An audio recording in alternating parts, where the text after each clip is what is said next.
Ignition sequence start. 6, 5, 4, 3, 2, 1, 0. Liftoff. We have a liftoff.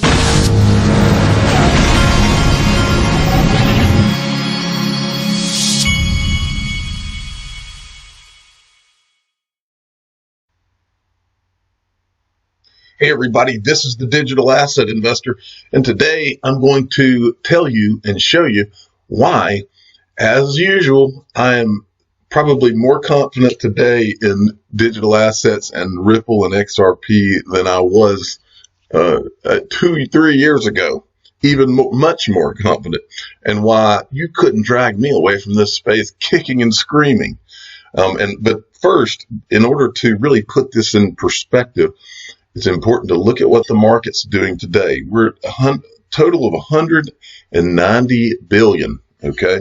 Now, I believe, and don't quote me, but I believe that when the market went up as high as it did in the 2017 bull run, I believe we got, I want to say it was as high as around $850 billion. I think that was the figure.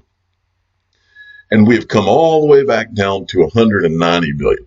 But what's been going on while all of that coming back down has happened is Ripple, and not just Ripple, but all of these different companies and digital assets have been behind the scenes building and developing. Meanwhile, people like me have been on talking about what's going on in the news and keeping you abreast of all of these developments.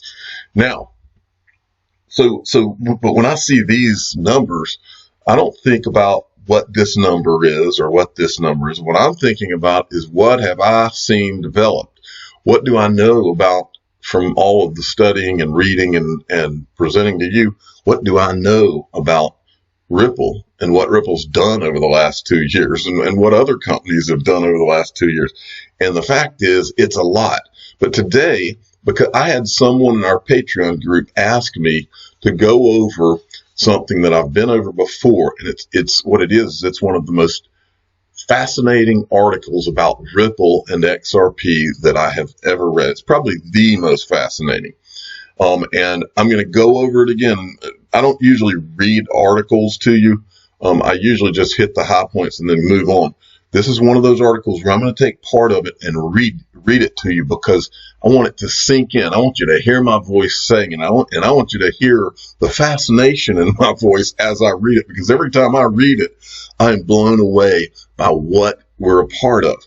Okay, so let's move on. There's a couple of things I was going to cover before I do that, though, because it's a slow news Sunday. That happens a lot on Sunday, but we do have Brian Melancholy XRP, and he is at work, and he's the official court jester of the Digital Asset Investor channel. So he's there to entertain you, even on a Sunday. So let's look at what he sent me. Now, this is pretty fascinating. This looks like a guy that's taking a picture of a guy. Looks like he's at a school or something. This looks like to me, when I see this, I think it looks like almost kid project. I can't really tell because it looks like a diagram maybe of, there's Palo Alto. It looks like some kind of tech wall or something where people are describing things. But what's interesting, and here's Cryptomaniac. He's the one that showed this. Says, apart from tons of clues in this photo, I want to pick out one thing. This man does not look anything like Brad Garlinghouse.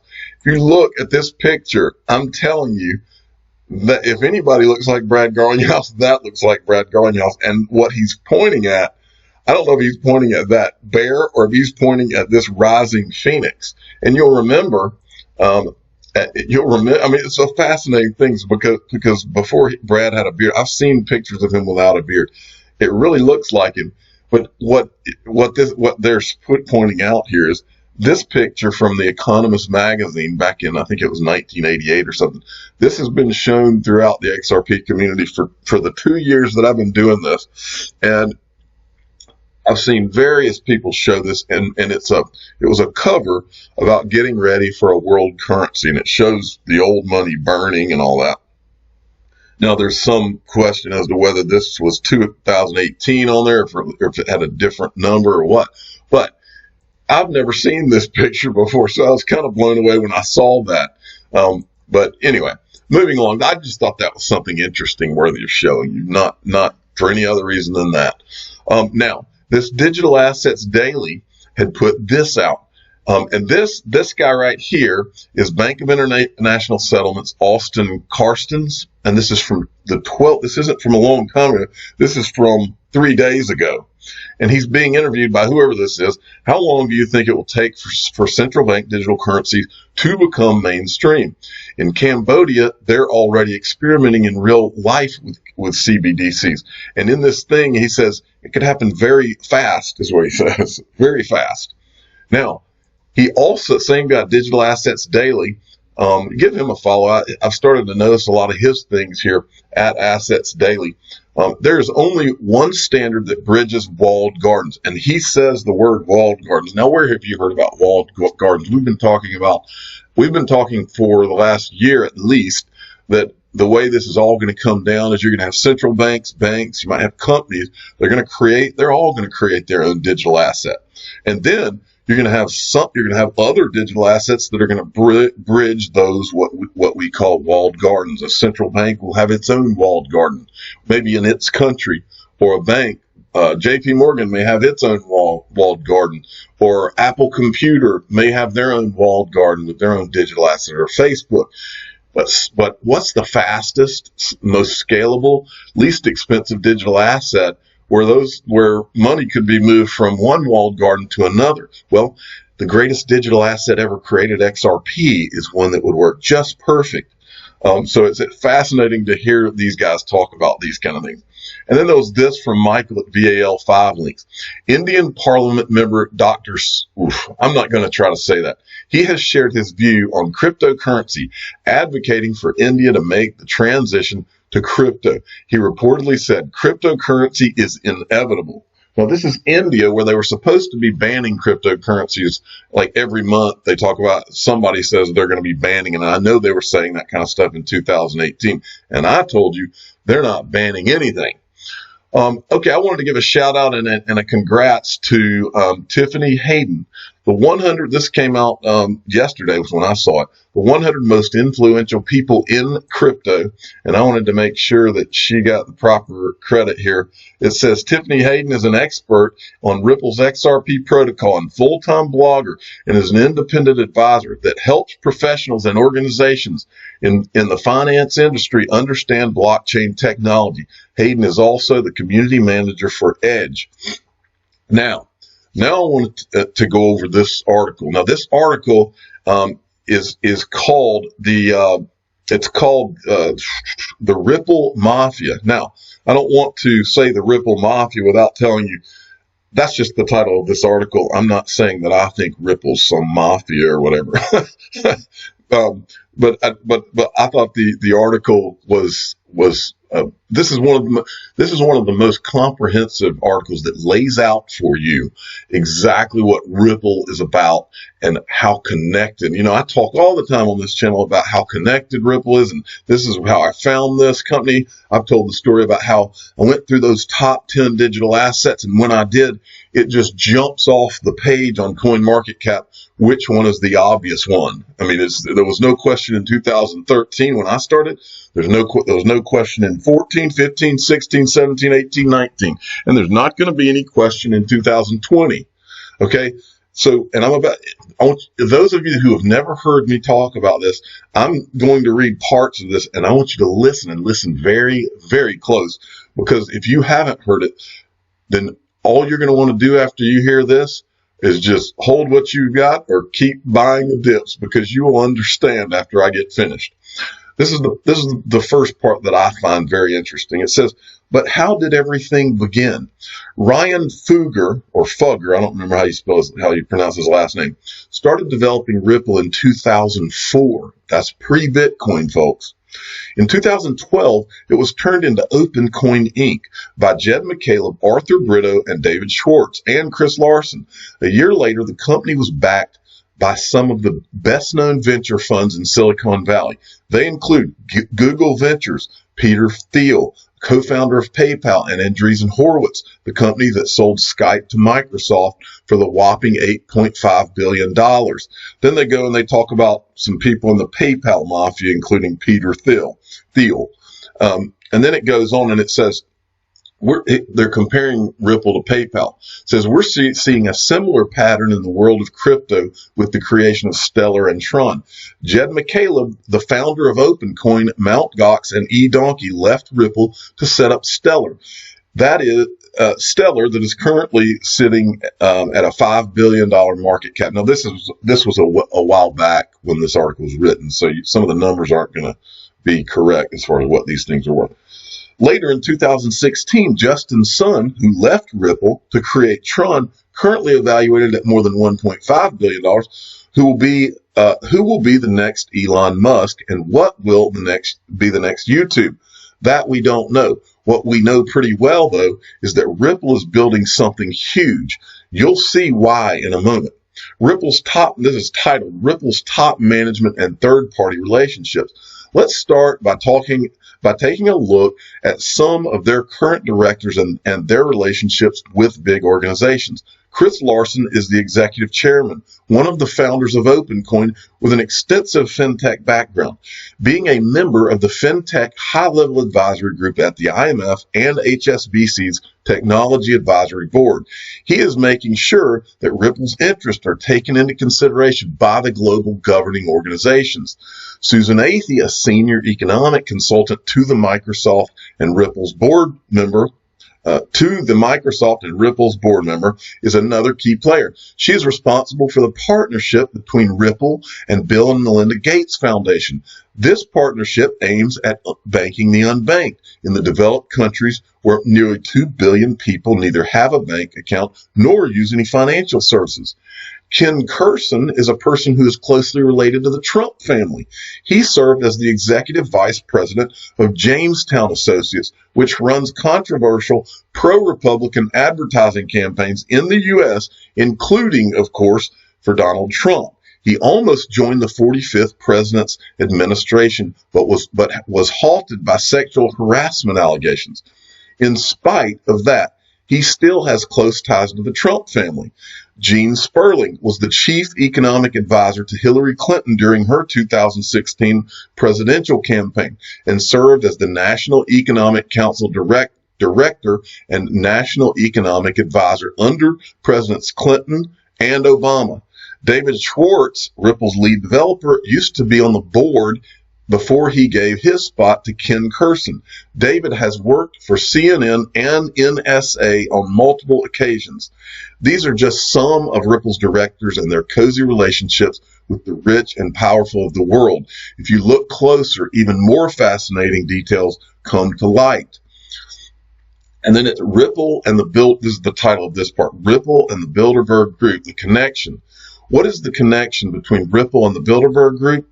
After all, it's a forum established in 1954 for immensely influential individuals and organizations to engage, interact, and share ideas. Senior decision makers from companies like IBM, Xerox, Nokia, Daimler, Google, and Amazon meet together with monarchs, politicians, and academics every year to discuss business opportunities. Interestingly enough, Susan Athey joined Ripple shortly after attending the Bilderberg Group meeting in 2013. Anna Boden was invited to the meeting in 2015 on the account of being Banco Santander's chairman. 4 months later, the bank invested in Ripple. Peter Thiel, one of the early Ripple investors, and his colleagues are present at almost every Bilderberg Group meeting. Bill Clinton is another member of the group who was also the keynote speaker at this year's Ripple's Swell. Ben Bernanke, the former Federal Reserve chairman, who also regularly participates in those meetings, was the keynote speaker at Swell last year. Interests of numerous businesses, organizations, and pressure groups are represented in those gatherings. Nonetheless, it seems clear that Ripple's agenda is being successfully pushed forward. And then the title of this next part is the CME and Digital Currency Group. The surprising ties. Who else might be connected to Ripple? Well, a better question would be, who is not connected to Ripple? The famous CME group that offers crypto futures as is an investor in Ripple and has one of its executives, Miguel Valles, in Ripple's top management. Leo Melamed, CME Group's chairman, once said, "We'll tame Bitcoin, quite an ambition." Another investor in Ripple is Digital Currency Group. The group has a stake in Coinbase and many other crypto-related services. Speaking of Coinbase, let's take a look at Ripple's partnership with Vi Americas Corporation. Its co-founder and CEO, Paul Dwyer, is a board chairman of the Money Services Business Association, MSBA. The MSBA works directly with the Securities and Exchange Commission. If SEC declares that XRP is a security, then it will be taxed for capital gains every time it is bought and sold. Such an outcome would diminish XRP's value proposition. If SEC states that XRP is not a security, many doors will open, and one of them will lead to listing on Coinbase. Well, as you know, all that's happened. That's kind of a non-issue at this point. Furthermore, Ripple, together with a group of companies, have formed the Securing America's Internet of Value Coalition. This organization employed services of Klein Johnson Group, a bipartisan lobbying firm that raise issues with SEC and other government agencies involved in regulation and cryptocurrencies. Ripple and its influential leaders know really well how to protect their interests, and they are actively doing it. Overall, Ripple has partnered with more than 100 banks. Now it's 300, by the way, around the world. These names include, but are not limited to, American Express, MoneyGram, Standard Chartered, UniCredit, BBVA, Santander, and Credit Agricole. The expansion continues later this year. Ripple is opening an office in Dubai and partnering with 3 other banks in Saudi Arabia, 2 in Kuwait, and 2 in Bahrain. Latin America, largest banks will soon use Ripple to process payments. One of the biggest banks in Asia, SBI, is a long-term partner and investor in Ripple and presence on the board of directors. The integration of Ripple with Temenos, a B2B finance software solution, was another step forward, as it allowed Ripple to gain access to over 500 million consumers and 3,000 financial institutions in more than 150 countries. To wrap it all up, those whom we see as visionaries understand well that it's the business component of their vision that drives the adoption. For better or worse, groundbreaking technology goes nowhere without commerce. It was true for the printing press. It is so it is for cryptocurrencies. And at the core of building a strong commercial base is building strong business relationships. This is something that Ripple truly excels at. And then there's a quote here that they finish with: "The man who controls the British money supply controls the British empire, and I control the British money supply." I'm assuming that's like a Rothschild or something. But I want to finish, folks. Now, I read that to you because I think now is a perfect time. I see sentiment at probably an all-time low for the last 2 years. But I'm here to tell you, with as much confidence as I've ever had in my life, I'll be here. I don't care what the sentiment is and all that. I've seen enough. I've heard enough. I've actually shaken the hand of Brad Garlinghouse. I've shaken the hand of David Schwartz. I've looked into their eyes, and I'm more confident than I ever was, and will continue to be so. And so when you get down and you want to hear a little bit about Ripple and XRP and how the world's about to change, come listen to the Digital Asset Investor. And I'm going to finish with this quote: "Most of the important things in the world have been accomplished by people who have kept on trying when there seemed to be no hope at all." And also, I want to tell you all, if you haven't yet joined our Patreon group, you need to. The success of this thing has been utterly phenomenal so far. It's so far what has happened with this group, and a big part of the reason for it is that we are now, and many of you may not know this, but we are now you can go as I told you before, I do my 2 videos every day, and I'll continue to do my 2 videos. Even if you're not in the group, you'll get to watch my 2 videos. Those videos, as many of you are painfully aware, they have commercials or ads but in the Patreon group, you can watch the videos ad-free. from this moment going forward. So it's just an option. If you don't want to do it, that's fun. But the Patreon group, the people that have joined it are some of the nicest, smartest people that you can imagine. And it's already performed beyond our wildest dreams. And for those of you that don't know, I'm doing it with Mr. B and Brad Combs, and these guys they're the perfect partners for this thing because they're high energy. They have a lot to say, and they're very smart, and they provide things that I would not necessarily add to the equation. And so it's a very great chemistry, and we're about to begin doing live streams and I think we're going to do our first interview on December 22nd. We're going to hit the 500 sooner rather than later. The first 500 are able to join for $3.99 a month, and after that 500, we'll just keep it at $4.99 a month from then on. That's worth it just to have the no ads alone for a lot of you. I know I've heard a lot of people say they don't like watching ads. I'm the digital asset investor. I'm not, and by the way, that link is in the description of every video we do. I'm the digital asset investor. I'm not an investment advisor. This is for entertainment purposes only. Please subscribe and hit the like button and tell your friends and family that most of the important things in the world have been accomplished by people who have kept on trying when there seemed to be no hope at all. Thank you for listening.